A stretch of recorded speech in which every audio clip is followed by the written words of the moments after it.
Hello everyone, in this video we are unboxing and just taking a quick overview of a 10 to 30 degree or 10 to 30 times magnification zoom binocular with a Porro design. Now this binocular is made by a company called Apexel. So I have been reached out by them. They asked me if I want to review a binocular, and I've never had a binocular before, so I said, sure, why not? So within a few days, they sent me this binocular, which they also have for sale on Amazon. So I actually post a link in the description on where they are selling this exact same model. But today, I just want to unbox this binocular and take a look at what's inside and maybe just do a close-up of the details of the products with you guys so you know what to expect when you go out and buy this exact same binocular. Okay, so inside the box you have a carrying case, and there is a satisfaction guarantee card.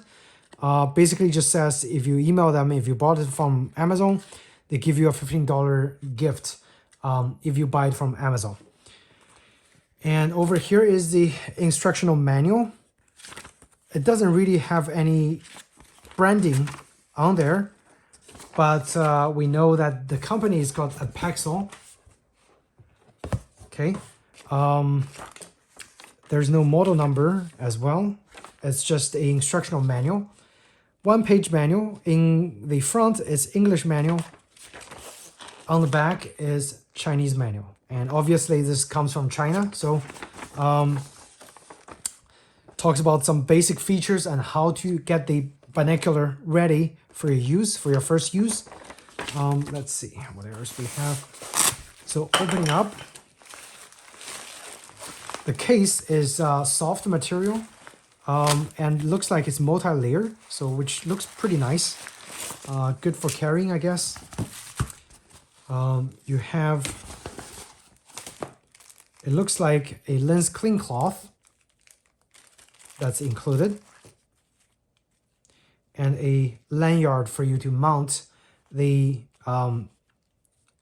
cable onto the binocular. Okay, so that's pretty much everything that came in the box.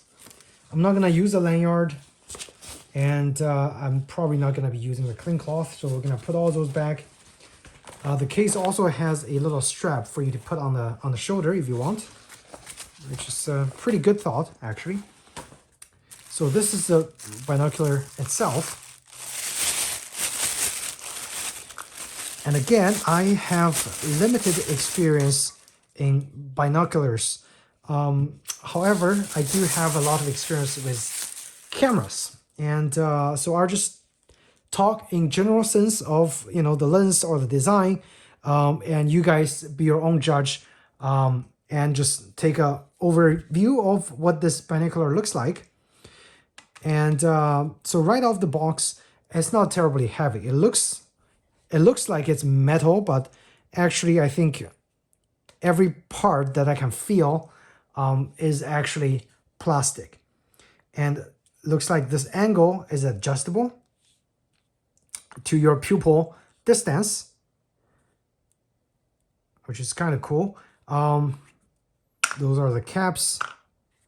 You got 4 caps, and I think what they advertised is this is a 55mm or 50mm object lens. Okay, the eyepiece is 22mm large, and this is again a Porro design binocular. What that means is the designer of this optics made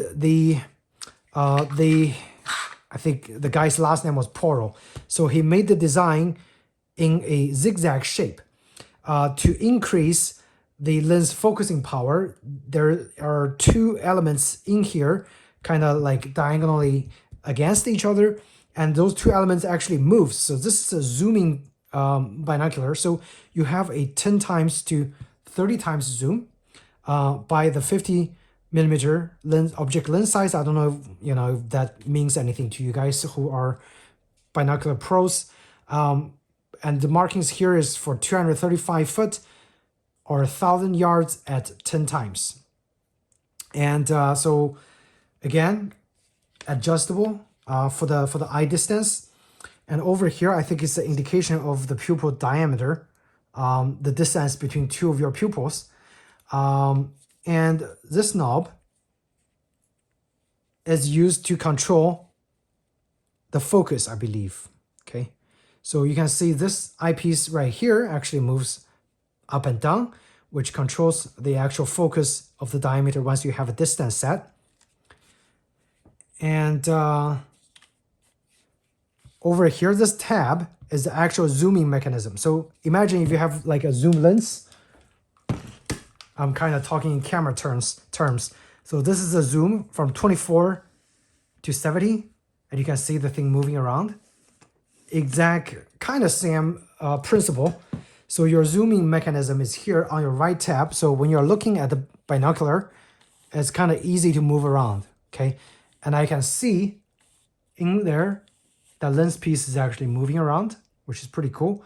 And if you look kind of at the shape of the eyepiece, it's kind of aspherical, which is kind of a slightly or like more advanced design in terms of the optics, okay? Which I think is kind of cool. But in terms of the coating, you can see, or I can tell you that the only piece that's coated is the front piece of the lens element. And I don't believe any other coating in here, inside, or the prisms in here, the Porro design, are coated. I don't believe that, because that's going to add to the cost quite a lot. And is only found on some of the more expensive, well-built binoculars. Now, I'm not saying this binocular is not well-built. It just kind of feels cheaper in the hand. And I know they currently have this for sale for around like 60 bucks. So this is definitely a novelty item, okay? So don't use this for serious applications. You can buy this for your kids if you go bird watching, and it's probably going to serve its purpose, okay? And over here is the Diopter Adjustment. So to properly adjust this eyepiece, okay, you have to go outside, find a object that's actually pretty far away. The focusing distance doesn't start for at least, I would say, probably like 50 foot away. So the closest you can focus is actually pretty far away. So that's why to properly adjust the both eyepieces, you'll need to go outside at a quite open area to be able to do that. And how do you do that? I believe they wrote it in the instruction. So basically they just tell you, this is the central focus right here, object lens, ocular lens for your eyes, and diopter adjustments is right here. And again, they're showing you like this way, okay? So this is a diopter adjustments with a plus minus sign. This is the zoom range. When you turn this tab, it tells you, which, magnifications you're at. And the interesting thing is if you put it at 10 times, it doesn't even go to 10. It actually stops somewhere here at like 12 times or whatever. But don't count on those ranges. I'm pretty sure they're pretty off, okay? Over here is where you attach the lanyard, okay? You can attach the lanyard here and put it on your, neck if you like. So one thing I forgot to mention is on the bottom here, like in between this axle, it's actually got a tripod mount, which is pretty neat. So if you do have a tripod and you have some sort of attachments for mounting binoculars, you can have this mounted, and it's going to be much more stable and much easier to view objects that are, quite far away with a less steady hands, okay?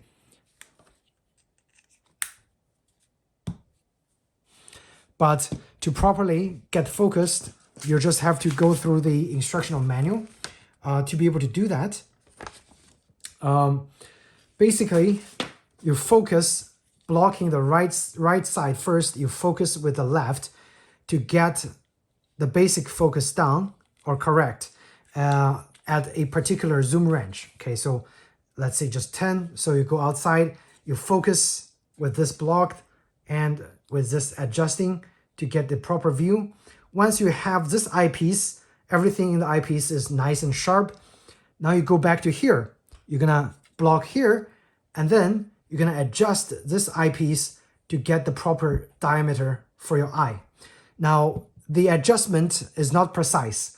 If you ask me right off the bat, it's not precise at all, and it's actually quite limited. So for me to get a fairly clear picture for my right eye, I often have to go all the way here to the end of the minus sign. So that is pretty much about this binocular, and really nothing advanced to it. And again, it is a novelty item, so don't treat it as a professional equipment. This is very plasticky. It's fun to have. If for very occasional use, you go out and you look at the birds, you look at, you know, things that's really far away in a forest or like in a prairie setting, this binocular is gonna do its job. Okay, the eyepiece, it's zoomable, yes. However, I find that the most usable range for me personally, once everything is adjusted, is between like 10 times the magnification all the way to about 20 times. Anytime I go over 20 and like go to 30, kind of an extreme angle, the eyepiece inside is not even aligned. So I could never get a accurate adjustment once the zoom range goes past 20. Okay, so that's just for me, and particularly because I'm wearing glasses. So as you know, if you're wearing glasses, you can never get as close as you want to the eyepiece over here. That's why a diopter adjustment is kind of important for glass wearers, especially given I'm actually highly myopic. Okay, so with that said, if you don't wear glasses, I think this binocular should work, you know, in general, fairly good. However, you do wear glasses like me, there are limited applications in terms of the magnifications you can use outside, and because your eye could never get as close to, say, a non-glass wearer, where they can have their eye completely block the viewfinder. With glasses, if I look through the eyepiece, I can see my own eye's reflection, which actually the coating was supposed to block. But obviously this coating is just, you know, pretty much there for show. It's not an actual proper coating that actually reduces the light or increases the light transmission like a coating here.